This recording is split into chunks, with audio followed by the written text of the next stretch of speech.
तो क्या 16वीं सदी के संत रविदास ने भी कोरोना की भविष्यवाणी कर दी थी? सोशल मीडिया में यह भी दावा किया जा रहा है।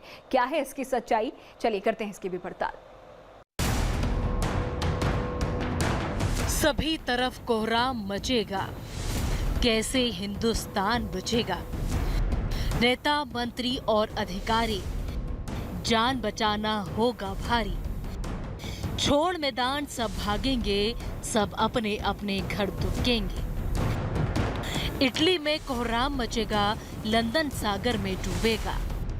युद्ध तीसरा प्रलयंकारी, जो होगा भारी संहारी।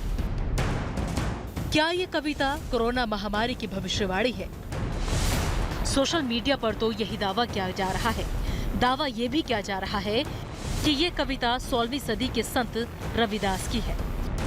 सोशल मीडिया पर लगातार वायरल हो रही कविता को पढ़कर हमारे मन में भी वही सवाल उठे जो आपके मन में उठ रहे हैं। मसलन, क्या सचमुच संत रविदास ने की थी कोरोना की भविष्यवाणी?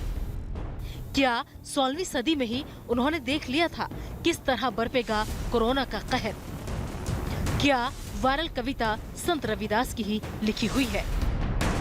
सबसे पहले ये पड़ताल करते हैं कि क्या ये कोरोना वायरस की भविष्यवाणी है, तो कविता की शुरुआती लाइन सुनिए। भारत में अवतारी होगा जो अति विस्मयकारी होगा, ज्ञानी और विज्ञानी होगा वो अद्भुत सेनानी होगा। कविता की शुरुआती 4 लाइनों से ही साफ है कि यह कविता किसी नायक के बारे में जो भारत को दुनिया में विश्व गुरु बनाएगा। इसलिए ऐसा नहीं लगता कि यह कविता कोरोना के बारे में है। अब दूसरा सवाल ये है कि क्या ये कविता संत रविदास की ही लिखी हुई है?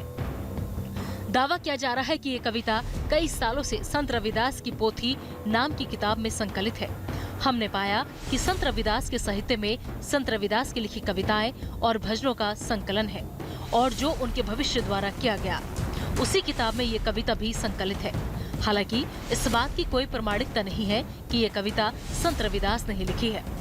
इसकी भाषा खड़ी भाषा है, जबकि जानकार मानते हैं कि संत रविदास के समय खड़ी बोली का विकास नहीं हुआ था। संत रविदास के साधक मानते हैं कि यह कविता संत रविदास की किसी कविता का सरल भाषा में अनुवाद है। तो चलिए इसी के साथ हमारी खास पेशकश में इतना ही। वक्त एक छोटे से ब्रेक का है, लेकिन उससे पहले नजर